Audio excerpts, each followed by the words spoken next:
Well, hello, I'm Joe Walensky, and I'm the conference director for the Technical Writers Conference, and that's coming up virtual everywhere online for everyone. That will be on Tuesday, June 23rd. And one of the fun things I get to do is chat with our speakers and find out a little bit about them and their topic. And so today I am speaking with Lonnye Yancey-Smith. Hello, Lonnye, how are you today? Hi, Joe. I'm great. How are you? Excellent. It's sort of a in-between day in my home office in Bellingham, Washington. Where are you talking to us from? I'm in the Octave office in Madison, Alabama today. Usually work from home, but decided to come into the office today to meet with you. Well, thanks for taking the time for this little visit.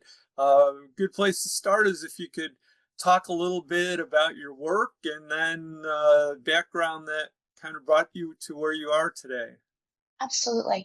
So I work for a company called Octave. We have just spun off from Hexagon. It's a software and solutions company that helps asset-driven industries connect everything across their life cycle. So we do design software, we do construction software, all the way through to operations and protection. And I've been with this company under other names for 27 years. And I like to say I'm still at my second job out of college, which is great. But my team, I'm the director of user assistance at Octave, and my team does documentation and e-learning. I'm learning that that's very unusual in this industry for a team that does both of those kinds of things. So I have a team of about 70 people worldwide who work on almost 100 products to do the technical documentation that's delivered on our website, and then the e-learning content that's delivered on our training site called Octave Institute. Um, and so, I started out as a technical writer. My background, I have an undergraduate degree in English and math. So I'm one of those left brain, right brain people.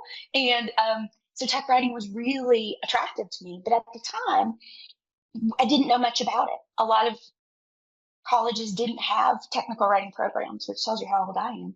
But I went to graduate school to get my master's in English literature. And my last semester, I took a teaching technical writing class. And I went, wait a minute. You mean that somebody would pay me to write this stuff? Because I love it and it's technical. And so that's how I became a technical writer. And when I came to Intergraph, and then it became Hexagon, and then it became Octave, I went into technical writing for some of our early products, plant design, and did a lot of tech writing there and a little bit of training and development. And then I became the manager about 18 years ago, which is crazy that it's been that long. But I've been leading this team, and I absolutely love AI and analytics. Those really appeal to my math background. And so, what we've tried to think about is how do we, in the absence of executives saying, you must use AI this way, what do we do to become more efficient and more productive and to use the tools that we're being given? And that's what I want to talk about is how, we realize that as technical writers, our careers are changing. You know, they've changed many times over the years. We went from manuals to online help to HTML help that was more sophisticated, and then other systems, and then other kinds of things. So it's time to make a change again. And with such a large team, I wanted to be sure that we introduced AI to them because we have early adopters, we have late adopters, we have people in the middle, and there were a lot of concerns. Is AI going to take our jobs? Is this something that I have to do? And my answers to those are, I think no, and I think yes. that no, it's not going to take your jobs, but it also is something that we need to embrace. So what I'm talking about is how we introduced AI to our technical writing team, and it included instructional designers as well, and how we challenged them to begin using it. And what we saw was an increase in productivity, an increase in the willingness to use AI, and it's just been a whole lot of fun. People have jumped in and learned and played around, and now we are at the point of beginning to define the standards that say these processes are the ones where we're going to use AI. These are the ones where we're going to use human in the loop with a little bit of AI, and these are the ones that still need to be done by humans.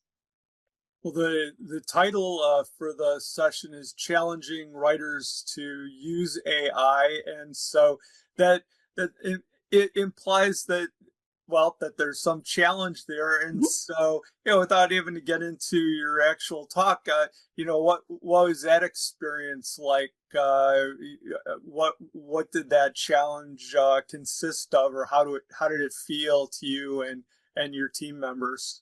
I loved it. We formatted it sort of like a hackathon, and but it took place over about 4 to 6 months. And what we did is ask for ideas, and from a team of 70 people, we got 100 ideas for ways to implement AI across our organization.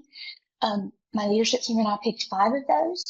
And then we had 33 people. So almost half of our organization decided to participate in the challenge where they formed small teams to start trying these things. And they worked on it and tried, what could they do with AI? What ideas did they have? And then we ended that with some presentations that we've had week before last that were just fabulous to see, you know, our folks are really quite savvy. And even those who had not come in with much exposure at all to AI, we had done some training and some sessions and some other things ahead of that to introduce it. But those people were excited too by the end. They tried some things, they didn't work. In some cases, they worked really well in other cases, but it was a great learning experience. And I think after you started doing it in a sort of controlled environment like this, a lot of the resistance melts away and a lot of the fear goes away because now you've done it, right? And how can I go apply that to my work? Well, yeah, it's going to be great to hear the details of you talking about that. Just going back to when you were talking about the nature of your work, you mentioned guiding a team of technical writers, and also there's a e-learning component to Mhm. that. E-learning is certainly its own discipline, but It also is. as long as I've been in technical writing, it was something that uh, felt like it was definitely part of that job description. How does it like fit in at your organization? How does e-learning blend in with the things that maybe we think about more in terms of traditional tech writing? So, in a variety of ways. In one way, we have technical writers who've been here longer than I have, 30 years. So they have become subject matter experts in their own right over all those years. And in a lot of cases, they become the SMEs that help guide the folks who are developing the training. Because we do have a separate discipline for instructional designers, and they are not involved with the product teams exactly the same way our technical writers are. So we rely on the technical writers to say, "Hey, this needs training," or "Hey, this is here's some things that you need to know. Let me pull together the documentation and get you started." So we do handover meetings with between doc and ID. We rely on them to let us know when big changes are coming as well, and the instructional designers are using the documentation as the basis for the training. Our documentation procedures may be a little more generic, and the instructional designers take those, put them into work processes, workflows, and do scenario based training or other kinds of things that are more specific. Um, but they're working together with a lot of synergies. It's interesting when you look at AI usage, however, technical writers and instructional designers on our team have different approaches to how they started with AI and what they did with it.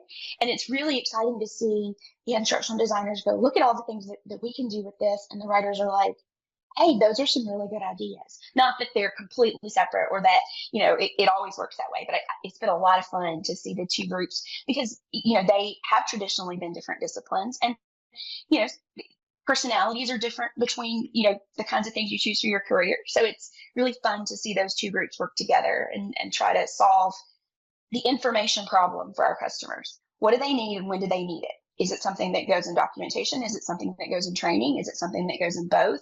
And how do we synergize between those two things so that it's getting the right information at the right time?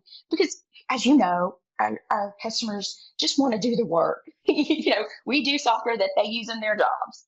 they don't really want to use documentation. They don't necessarily want to do training, but they'll do it if it gets them to work quickly and gets them back to doing the task that they want to do. Well, I'm glad we were able to get a little bit of that extra perspective into this short conversation, and it was great to meet you this way and learn a little bit about you and your topic. And I look forward to seeing you at the event in just a few weeks. Excellent. I'm looking forward to it. All right, thanks a lot. Bye bye, Lonnie. Thanks, Joe. Bye.